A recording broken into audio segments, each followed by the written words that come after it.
Good afternoon, good evening, good morning, everyone. I'm Robyn. And I'm Gil. And we are Rockin the Love. Yes, we are. March 23rd. He's a little energetic today. March 23rd, the 2022.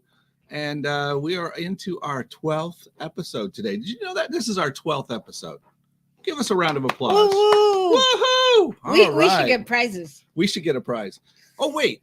We're going to give away a prize, right? We are. Okay, stay tuned. That comes later, but we're going to do that. So those of you who were with us last time or have reviewed it, we talked about BS. So we decided who can ever have enough BS. So let's have some more BS this week. How's that sound? Good? From the man who's full of BS. I am full. It's easy for me. I can do it anytime. You're an expert. So BS not only means what you're thinking, but it means belief system. So, and what's a belief system? A belief system is just something that you have in your head, some idea you have in your head about the way life works or about how people are treated or people treat you or whatever it is. And it doesn't need to be true. Doesn't need to have any basis in reality. It just needs to be what I believe, what I think. Well, then how can it not be true? Okay, let's not get technical. Okay, that's a whole different show. All right. So yeah, it's it's your values or what you've been taught. Like in our house, my husband grew up with a lot of beliefs. I did. So I have some beliefs that are pretty strong. Yeah, like how to load a dishwasher. I believe it should be done the right way. Which is the Olmstead way. First of all, I didn't grow up with a dishwasher. So I wash dishes by hand a lot of times. He's like, why are you doing that? You shouldn't be doing that. I don't know why, but I shouldn't be. But there's a way to load the dishwasher. And I tell you, when our kids graduate high school, I know going off to college, they will know how to load a dishwasher, if nothing else. There's a way things to be put in the refrigerator, put away. So we can't put the bread on certain levels. We can't put different things, different places, because his belief is that's the wrong way. Okay, look, this may be an issue with me, but both my parents had Alzheimer's, and I'm afraid I won't be able to find anything in that refrigerator. All right. See, that's my belief system. That's messed up, isn't it? We'll give you a pass, but you better get rid of that belief because we don't really want that. We don't want that. Nope. I'm not going there. I was just playing. Anyway, if you're joining us for the first time, please say hello in the chat. Let us know where you're joining us from, and push the like buttons. Go to our Facebook page and our website, and let us know who you are, and we'll send you. Not too much stuff, but we'll send you stuff when it's important. So, Bonnie Gonzalez, how are you? Ay, bienvenidos, chica. Bonnie's joining us from Mexico. And we have... she says, last week's show was fantastic. Love the long list of BS. What BS could mean. Well, look at that. We have our former guest, Reverend Savannah Noel. Wow. Hi, everybody from Seattle, and Kent Dorsey out there somewhere between Concord and Santa Cruz, California. And saying he's had a little struggle with the YouTube, so I'm not sure what's going on there. But it's good to see y'all. And I know, and Laura from the UK is out there because I can feel the vibe. So anyway, it's good to see you all. So let's get to it. So we're going to talk about belief systems, and first of all, we had quite the week. It's been a huge week. You want to tell them a little bit about it? Woo! Well, first of all, since we last met together last Wednesday, starting Thursday morning at 7 a.m. or slightly before, we did a conference from our house in front of our gigantic TV. Where were we? Okay, I know. We were at Tony Robbins. I've never done a Tony Robbins conference before. He's well known as a speaker and trainer, and The odd thing is I'd only seen him once for like an hour about 10 or 15 years ago, and had this opportunity, and it was very, very fun. But it ran from Thursday morning at 7, about 12 to 14 hours a day for the next 4 days. So we finished that late Sunday night, actually. It was no joke. It was no joke. Like, it wasn't one of those conferences where you go, oh, maybe we'll get out a little bit early. If Yeah. anything, you stayed a little bit late. It was Yeah. intense. It was really intense. And there was over 25, between 25 and 26,000 people on the call, the Zoom, whatever, from all over the world. And if you haven't done something with him, I would say if you haven't done something like it, but I'm not sure there is anything like it, because the way that they did virtual conference was very, very inclusive and incredible. And we were in a team. We had people we saw every day on our screen.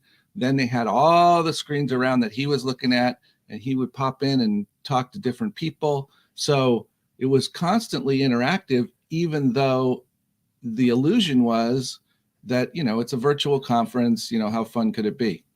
Well, the illusion was also that he was right there with you. Yes. Because he was in your face and right there. And it was amazing. And we actually invited our guest today, who is someone who was also in the conference, Linda Goldsmith. She's going to be joining us, and we're just going to chat about it and talk about all this values and beliefs, and what does one do after a Tony Robbins conference?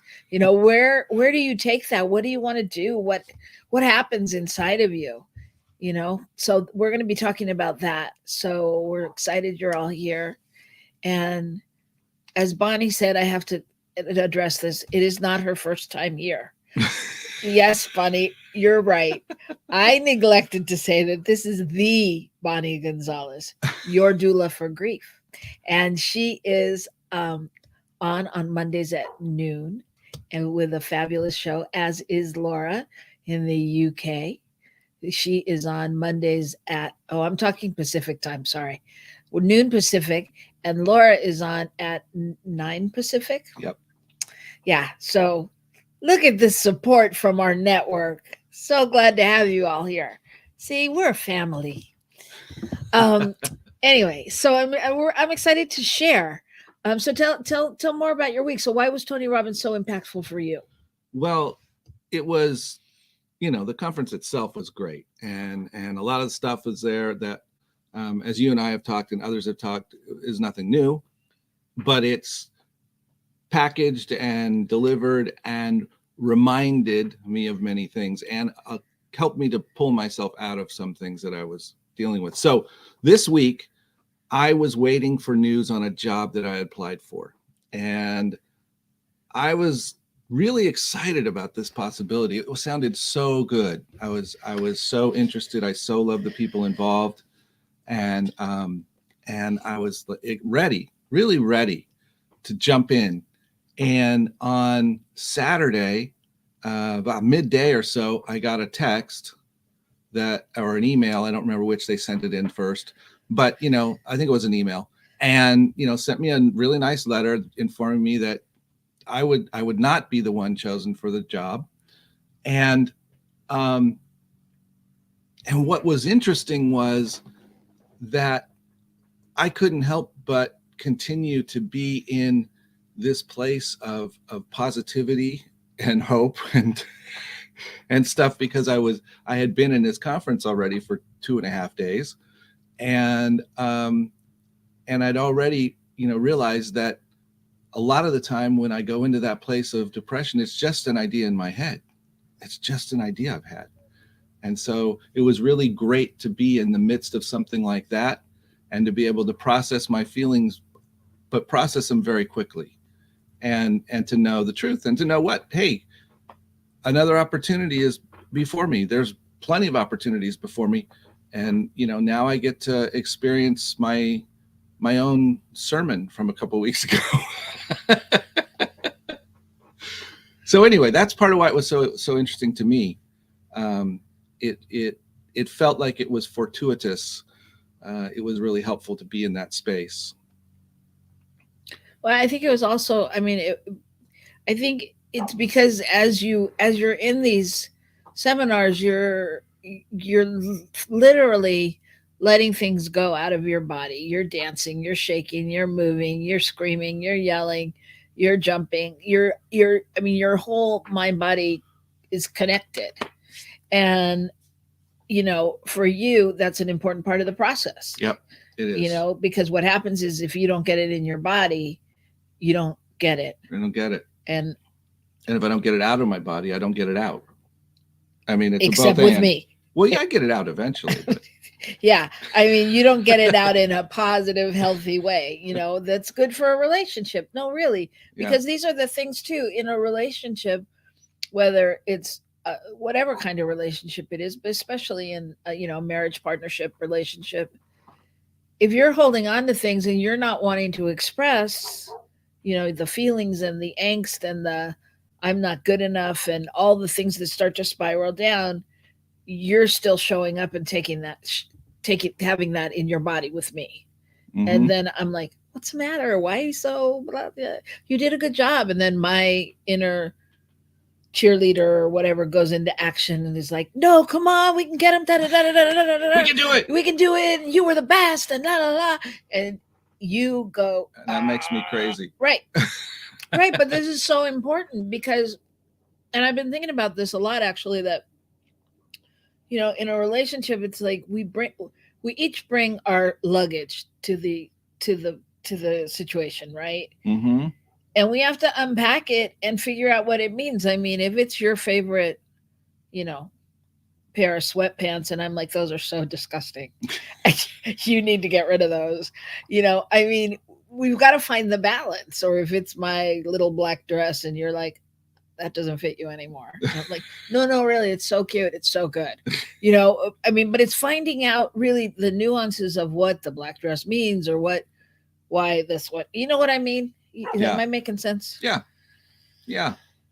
And I just wanted to comment and thank Bonnie for acknowledging my grief, which I did do, but I did it really, I was able to just have it run through me and to release it and to realize, that was a sense of loss, but I didn't need to hang on to it. It was an experience. It didn't need to become a story or a belief. And Kent reminded us that there were 30,000 registered, but they estimated possibly up to 90,000. And the reason he says that is because since people were tuning in from home, you saw moms and dads and teenagers and middle schoolers and babies and elementary school kids and grandparents. Okay, they got it. Oh, you got the idea? Yeah, I mean, everybody was there. Everybody was there. So each registered person represented several people. And so, we actually had our teenager here. And it was fascinating because, for the rest of the weekend, every now and then, our youngest, Robert, would be like, I'm doing like Tony Robbins. I think I'm changed since then. I feel my potential. It was like, okay. And it was great, though, because he was really trying it on. And he has been changed since then. He has shown up in a different way. He has. He literally has. I mean, granted, some of it's because he wants a guinea pig and we said he has to prove himself. But the difference is he has the skills to prove himself in a different way. Yeah. Yeah. Yeah. So it's really powerful. Anyway, so I don't want to wait a long time before we bring out Linda. And I just wanted to acknowledge what Laura said, that it can be easy to ignore the body and hang on to emotions. And you were definitely held in love by having that news while at the conference. And I will say that while that is true, I was also held in love by a whole lot of people that were just holding me in that space, particularly. And I want to acknowledge that and thank them. That was just so wonderful to have that. And I think the third thing I would just say about it too is that I went into it and came out of it feeling like I'd done my best job. And that, we'll get to talk about this a little later about what sabotage is or means, but my MO has been to sabotage in some way so that when I get the no, I can point to how I screwed up, and that, and then it's okay. It's not, they're not really talking about me. They're just talking about how I didn't do a good job, and I protect myself that way. Well, you also went into it in a whole new way, because you went into it super prepared and acknowledging that you were going to do your best. Yeah. I mean, part of the pattern that Gil and I seem to have in common is that I was going to throw you under the bus, but I'm coming with you.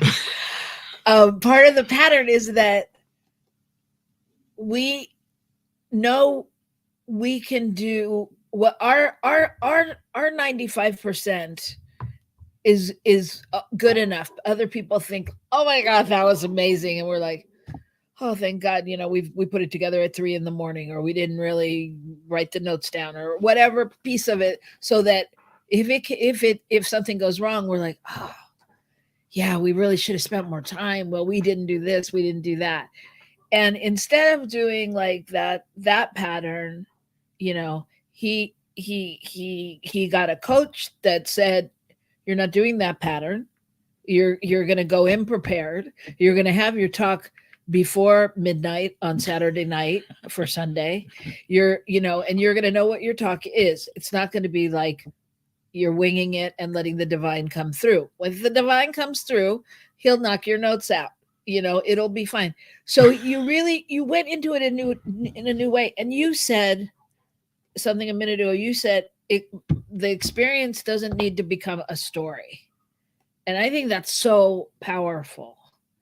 Our experiences don't need to become our story. So. Yes, and it's tempting to make them so, particularly when they're negative. I mean, in some ways, I am talented at ignoring the positive ones.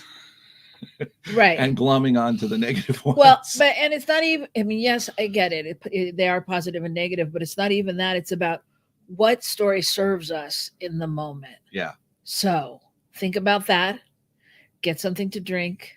And when we come back, we'll be joined by Linda Goldsmith and do some more chatting about this. Thanks, everybody. All right, everybody. Move around in your chair. We'll see you in a minute on New Thought Media Network.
right, and we're back.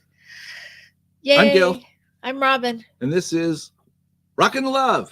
And we are excited to have you today. And we're very excited to have with us our friend and colleague and What else is she to us? She's a lot of things to us, and I can't even think of all they are. But she's a beautiful, lovely woman, and her name is Linda Goldsmith. Thank you. Yes, it is. So nice to be here with you guys. Thank you. It's good to have you. So, how was your Oh yeah. period? How did you find the weekend?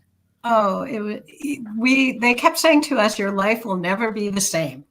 And how many of these kind of programs have we done over the years? But I was kicking myself. Why didn't I discover Tony Robbins, 30 years ago?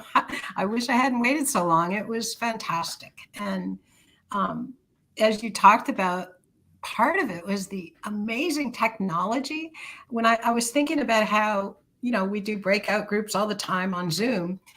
Well, my breakout was with someone in Latvia, in the Netherlands, in Norway, in Trinidad and Tobago, all at once, and just the thought of all of us learning this stuff all around the world and the energy together, and I really did feel connected, even though we were one of, at least 30,000 people. So it was amazing. And every morning when we got up so early, I'm a night owl, a certified night owl. And so it was a little difficult at first, but one morning we even started the program at 5:45 a.m., which is real early for me. But I thought about the Australians there were like tons of people from Australia and New Zealand, and they're on the other side of the world, literally. So it was the middle of the night for them every single night.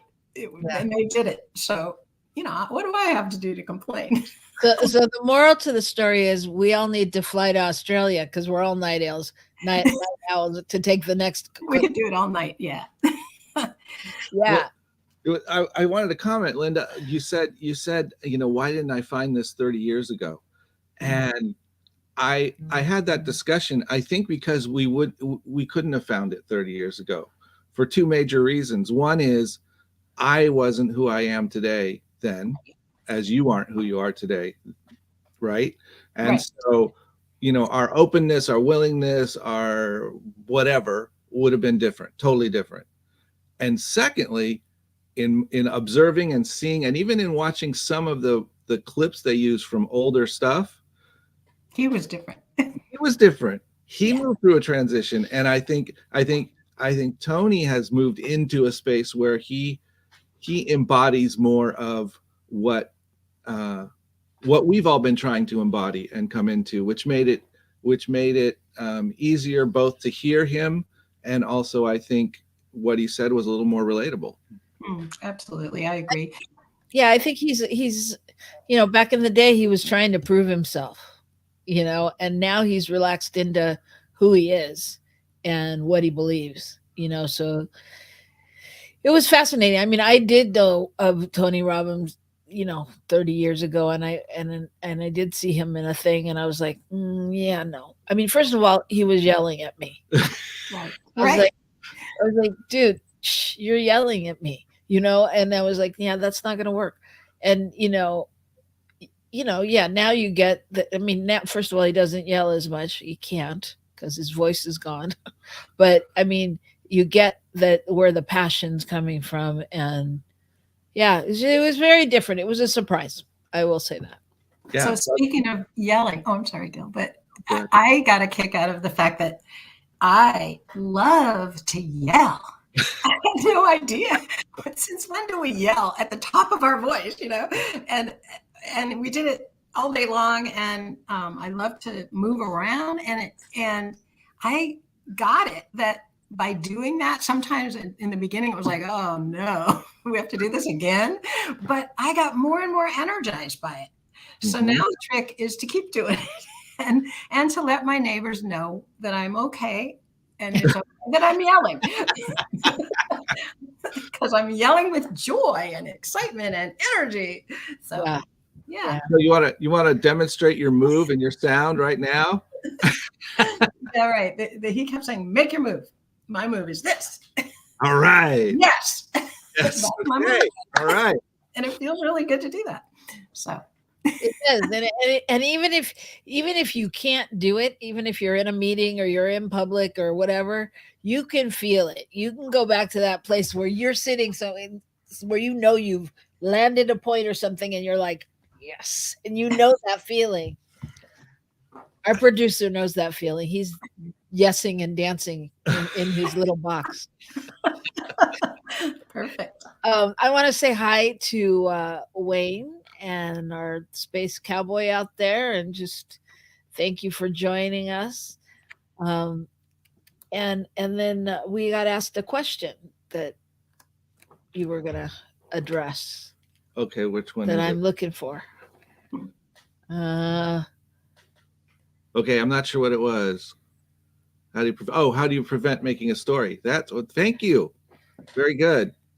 How do you prevent making it a story? So, for instance, I was mentioning that when something happens, or like when this experience happened, instead of turning into a story about all the things I could have made up in my head, I just had a feeling about it, let myself have that feeling, and then I moved on. Because it's not the story of my life. It's just an experience in my life. And so, how do we prevent ourselves from doing that? You got any thoughts on that?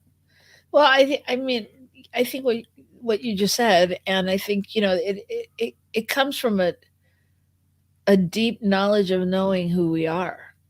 Really, really knowing who we are. I mean, any of us who've done any kind of studying or learning of new thought or science of mind or self empowerment or any of those things, the basic core belief is that we are good, we are powerful, we are, you know, one with the universe, that everything is working for our good.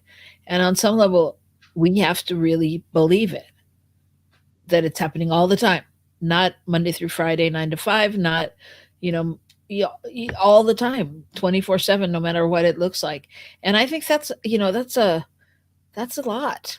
That's a lot to So let's ask Linda, what's your experience with that kind of idea of creating a story from your experiences, or yeah, and how have you grown in that? Well, I mean, what I've been thinking about as you were talking, Gil, is that we have the power to change our story. I mean, we have a story, we have lots of them, and as soon as if we're aware that we're telling our story, that's the key thing. That's the first big step. It's like to catch yourself in that moment, realizing that you might be sliding into a negative story, and then to become aware of that, you can tell yourself a new story, or you can look at, well, what's happening here? What's the gift to me? I mean, maybe in your situation that wasn't the right place for you, and that there's something, and the new story is, I'm ready for the next adventure. There's a much better adventure awaiting. And that sounds easy to say, but in the moment, it's enough almost just to recognize I'm sliding. I don't want to be in this place of negativity. I'm choosing not to go there, which takes a lot of power and a lot of awareness. yeah, yes. And I think also, there's a part of us as adults and humans that we've been conditioned to think that we need to know the truth. We need to know the answer. We need to know what a situation's going to be like. So when something like what happened to Gil happens, we want to justify it, or say, oh well, they'll see. Who knows how this new person will be? And if it had been me, it would have been like this, and they were blah blah blah. Or I didn't do the right job. I didn't do the right thing. I could have done that. And the truth is, it's like we have to trust that the unknown is really better, and we have to admit, I don't know. I don't know why I didn't get it. I don't know why it happened this way. I don't know what's coming. And that's challenging. That's really living in the moment and in the unknown, and just trusting that the only thing, if this is where you're coming from, that the only thing you do know, or one does know, is that spirit's got it, God's got it, the universe will provide, whatever your belief is. And that's hard, because we've haven't grown up, you know, being taught that on TV shows or in society or anywhere. Well, Yeah. that takes us right to one of the things we talked about at the conference, which was there are a couple different kinds of beliefs as they talked about them, and one was global and one was more like rules. And the global ones are those ones where we go, you know, life is, I am, people are, and so, you know, like life is unfair, or life is against me, or people don't like me, you know, or whatever it is, right? And we have that, and so everything falls under that. And so, you know, for instance, in my experience, even over the weekend, I was noticing all those things and consciously letting them go. And so that overarching stuff was not nearly as present for me as it has been in other times, right? And I realized how powerful that was. You know, even though I've said it and I've, you know, suggested to other people they follow that idea, um, it became really evident. Yeah, well, it was interesting timing that you got that news. I thought that at the time because, you know, you were kind of in a bath of positivity when you got the news. And how do we keep ourselves there? Right. That's the real question, because we can feel fabulous at a conference, but how do we stay in that wonderful bath? You know, just keep. Other than marrying me. Right. Right. That's it. Okay, and Laura says it's getting to that faith place within and knowing that there's so much more right here waiting than you could ever imagine. Even what we think we want can be the limited version of what's waiting of what's wanting Right. to be lived. Right. Even what we think we want. I think that's really powerful. Thank you, Laura. That's really powerful and really true. And Linda, see, I'm gonna ask you if you agree with me. One of the things that really struck me in this discussion about beliefs was the whole juxtaposition and how values were talked about. And that, to me, I thought was really powerful and gave me some insight in new ways. And what they define values are the emotional states that we believe are important to either experience or avoid. And so not only are there values, that we have values that we want, and we value avoiding certain things. Mm-hmm. So some of those things are like security and relationship and love, and, you know, these different things.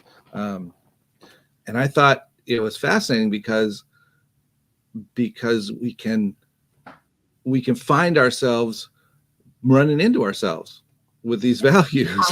Yeah. Well, I was thinking for myself that very thing before we came on today, because you invited me to be your guest with very short notice today. I'll be transparent.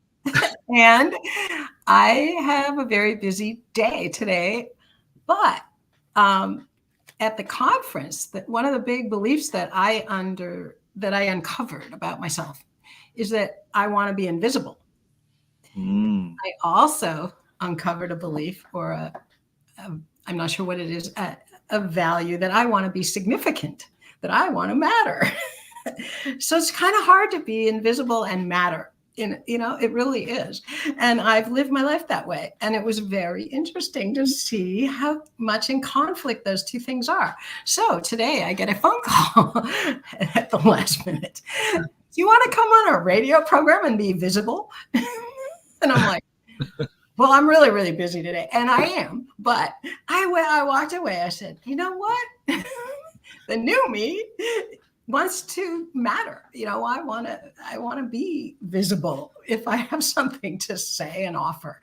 So thank you for that very interesting gift that you gave me of being able to work through that in my own mind and show up. So it is so cool. Well, and I think that Wayne actually speaks to that earlier when he said, about being the captain of my own experience and both hands on the wheel. It's like that's what you did. You said, because what Linda said first was, oh, I don't, like she said, I don't know, and this isn't our first time to the rodeo with Linda. So we're like, okay, do whatever you need to do. We weren't totally invested. It was just an idea that popped into our head. And then when you called back, like I could hear Gil talking to you, and just, I could hear your, I'm gonna do this. I'm gonna play a different way. But that's where it starts, right? And Tony Robbins actually says setting goals is the first step in turning the invisible into the visible. And that's where it starts. So just those ideas in your head, our head, about I want to be significant, I want to be important, I want to give my gifts, whatever that is, I want to share my love with the world, I have something to say. It starts in the invisible, and you took it and went, okay, make it invisible. And he actually calls all those things that you just said, Robyn, more than beliefs. They're needs, human needs for, significance, for certainty, for, and again, certainty is often in conflict with everything else, because it's hard to stay in a little box and be certain and grow, or even to be a contributor at that when you're hiding in your box. So yeah. Like, we humans are complex. Even when we're simple, we're complex. We are. Yeah. That's interesting, because Kent commented earlier about how one of the gifts of Tony Robbins was to take very complex ideas and to distill them down to stuff that makes sense. And I think the power for me too is that there wasn't anything that he said that we don't talk about in spirituality, in science of mind, in new thought. We don't talk about at other conferences and other personal development. It's just it's powerful, I think, to see it come through with a little different spin on it, and to realize that we're all saying the same thing. And I've been fighting the same thing from different directions for how long? How long? Oh, that's right. I had a birthday last week. Yeah, a very long time. Yeah. And just so you know, Laura says, I love your authenticity, Linda, and I am so grateful you're visible. Oh, thank you. I'll tell you a little secret, Linda. The idea actually went through our heads last night, and apparently the universe was clear that you needed not to have that much lead time. So and I made my work deadline right before this, so yay. See, all things are possible. Yeah. And that's why I'm going to take a break and ask you to return right here on New Thought Media Network. Thanks again. See you soon.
Oh boy, you're back so soon, everyone.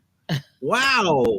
I'm Gil, I'm Robyn. and this is Rockin the Love. And today we have our friend and colleague and spiritual guru. No, she's not a guru. Spiritual practitioner, counselor, person, Linda Goldsmith with us. And we're happy to have her here. And also fellow traveler on the Unleashing Your Power tour. I'm going to do the introductions from now on. From now on? Yeah. Okay. It's probably a good idea. I get carried away. All right. So what are some of so we have these beliefs, and what do we do with them? How do we get rid of them? What's the deal? Well, one of the Linda, what do we do? We'll ask you, see if you have a thought. Well, it's kind of what I said before, is you have to recognize that you have it, first of all. Recognize it. And once we recognize it, what do we do then? You cry. No. No. It's choosing the belief you want to have, choosing the empowering belief. And sometimes it's a leap from recognizing it to choosing a new belief, because you may want to also feel in between that what that first belief, that limiting belief, is costing you. And often they cost a lot. So, and we don't realize it. So much of it's unconscious. And the idea of sitting in a seminar is to bring some of that stuff up to be conscious, so we can actually deal with it. Yeah, I agree with you. Well, and it's acknowledging, I mean, you said this, Linda, but it's acknowledging that there's a change that needs to be made, that you're not, that you're not powerless over it, that there's something happening that you want to change. Right. Well, I think it goes to those values and stuff of, if I value certainty, one of the things I want to be certain of is that I'm okay. I'm a good person. I'm a whatever. And if I discover some belief in me that has caused me to not be able to be who I'm supposed to be over a long period of time, it's like that kind of cuts into that certainty a little bit. Like, wait, who am I? Well, and I think also most change, it's generally because we want to improve ourselves. Right. It's because we want something to be better or to be different, but it's generally around improving. Would you agree? Sure. I don't think too many people try really hard to be less than they are. So I some seem to, but anyway. Yeah, some seem to. No judgment. So I'm gonna read you a quote. To improve is to change. To be perfect is to change often. Winston Churchill. Although I would say the belief about wanting to be perfect can be very destructive as well. Maybe, but that would all depend on your definition of perfect. True. That's really good, Robyn. Yeah, that's something interestingly enough that I have kind of went around with, because we talk about in New Thought that we're perfect, whole and complete. And when we talk about, this growth, we say we're not really changing, we are revealing what's already there. That we have put these beliefs or whatever it is in our life that have sort of covered parts of us. And interestingly enough, I grew up in United Methodist Church, which is Protestant religion, and the founder of that, John Wesley, talked about the idea that we are going on to perfection. And I always had a little struggle with that. And when I put it into this context, I go, I think he was on to this idea that we're going on to our perfection, which is already there. That's what we're working towards.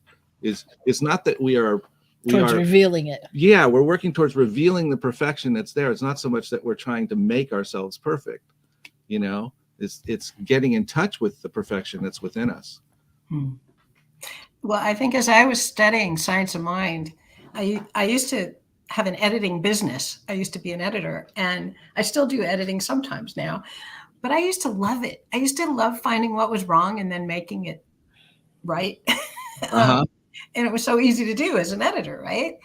And then I started studying, and I think there's some relationship because all of a sudden I got bored with being, and I didn't like looking for what was wrong all the time. I just sort of lost my passion for doing that. And so I don't do it anymore.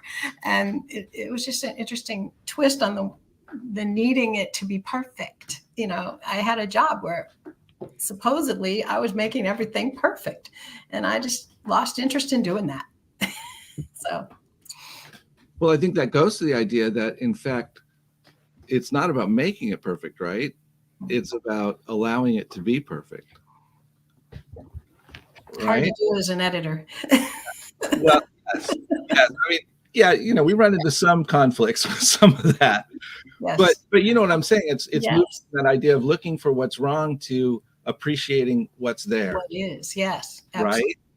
Absolutely. And that's what would make it harder to be an editor, because it's like, I don't want to look at this from the perspective of what's wrong. I want, you know, there's some good stuff here, you know, kind of thing. Yeah, it's a much more spacious way to be. Yeah, Yeah. absolutely. Absolutely. Whew. So what would you, if you were to give a nugget from the weekend that you could just give somebody as a gift, what would that be? Like something that people could really put into play now? And that's a question for both of you. Because I think it's really, you know, we can all look at ourselves and go find something that needs a little improvement or a little shift or however you want to look at it. Oh, go ahead, Linda. I was just thinking that the way that the whole weekend started was with the idea of changing your state of mind, your state of body.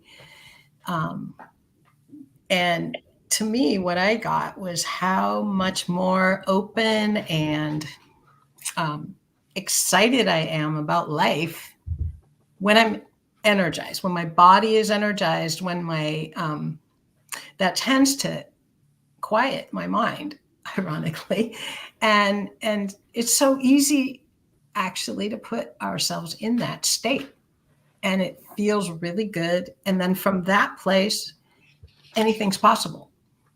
That's how I feel about it. That's great. That's a powerful one. That is a powerful one. And, you know, it makes me think about Gil and I were just having this conversation today that before we got married, when he asked me to marry him, I said,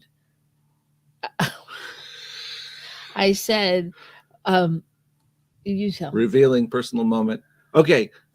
She said, I will marry you if we can be, if we can have romance all the time, if we can be romantic, continue to be romantic all the time.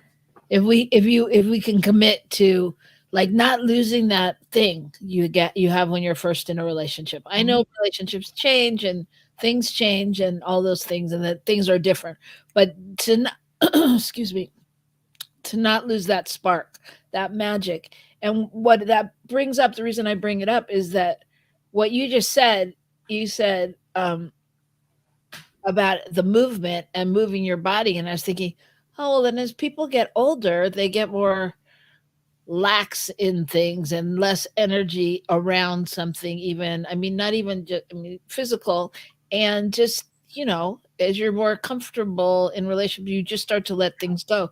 So it makes total sense that if you're really not working at it and committed to it, you know, you can't be in that state. I mean, alchemically wise, Yeah. how whatever that would be the correct English way to say it. I'm sure Laura can tell us the real way to say it. But you know, however that happens in the body and everything, it's impossible to do if you're not moving and shaking and totally, you know, committed to it. Do that, yeah. Yeah. Yeah. So I want to acknowledge we have a anonymous Facebook user out there. I'm not sure why it's coming through that way, but it is. And just thank you for watching from the treadmill, and also commenting that it's a practice. Yeah. It's a practice, to do that. And Kent was also in the conference, and he shares that the nugget he got was life happens for us, not to us. And, it's, the universe is conspiring for our good. Yeah. It's, we've heard it, we've said it, but it was a great, simple way to say that life is for us. It's not against us. Barb Destiny. Hi, Barb. Thank you. So, So I wanted, go ahead. I was going to share my thing. We'll do it, but quickly. Quickly. It was a fast hour. I wanted to share that the nugget I got was about sabotage, because we talked about values, and what was said was that when our values are in conflict, often it looks like that thing that we call self-sabotage, where we screw something up so something doesn't work.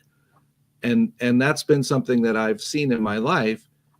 And when we talked about the fact that, I need to look at what things I'm holding on to and trying to get in my life or avoid in my life that no longer serve me. If I'm so afraid of being left out or hurt or whatever that is, then of course that's going to conflict with, like you said, Linda, with being seen, with giving, with, the other kinds of things that I value. And so it kind of was a relief to go, it's not so much that I'm self-sabotaging. It's that I have these competing things and I need to acknowledge them and work through them. Yeah. And that was really helpful to me. Yeah, those were great. Really helpful. We ready? Ready. Okay, it's time, ladies and gentlemen. We are going to give away a little gift. Here's what we're going to do. We're going to invite people, put up our email address, please. There you go. Robyn and Gil at rockinthelove.com. Spell Robyn with a Y. Yep. Or you won't get there. All right. And send us an email that says, briefly state what a belief that a limiting belief that you've had, that you've worked through, that you're working through, and then include the new belief. What is your affirmation? What is the truth about it? And so when we get the first one of those, we are going to give you this beautiful mug from New Thought Media Network. Woo! It says, "Deeply we are one." New Thought Media Network, and it has symbols of a variety of beliefs and religions all around it. It's very cool. Very cool, not to mention the little network logo down there. So we would be happy to gift that to someone. So send us that in email, and also include your address. Yeah, includes your mailing address. So we can get it to you. Okay. Then we'll have coffee with you all the time. That's right. Tea. You can enjoy a hot tea during our show next week. Yes. So Linda, this has been such a quick hour. It's been great to have you here. I'm so glad you said yes. And yeah, I'm just so glad you're here. Thank you so much for saying yes and coming on. We really appreciate it. You have been a light in our lives. I know. And you a significant light. A significant light. I just want to acknowledge that, and we appreciate it. Yeah. And really so mutual. Thank you so much. It was really fun. Love you so much. We were doing it at the same time, and it was kind of fun. Yes. Call each other at the end of the day. And it wasn't planned that way, so yay. No, it wasn't. No. All right, everybody. You too can have this much fun if you join us next week. On our show will be a surprise. A surprise. I had a theme of March On. I'm not sure exactly how that's going to show up or what it's going to look like. We'll see. We may even give you a new title by next week. But the point is, we are going to continue the discussion. If you want to know what we're doing, though, we're going to move in April. Our first show in April, we're going to start with the theme of awakening the garden. So you can get prepared for that. But next week, we're going to kind of come up with something that ties us together and brings out a few more fun things. Okay? And we talked today a lot about changing your life, changing our beliefs, changing our thoughts, and how it's a practice. It's also a practice to tithe and to donate. So we'd love it if you did that. You can go to New Thought Media Network and hit the donate button, and it'll keep us all bringing you good shows like this and giving gifts and having a good time, because as Kent says, life happens for us, not to us. So we need to make the most of it. And as Wayne said, saddle up, trailblazers. We're rocking the love. We are rocking the love. See you next week. Bye, everybody. Bye.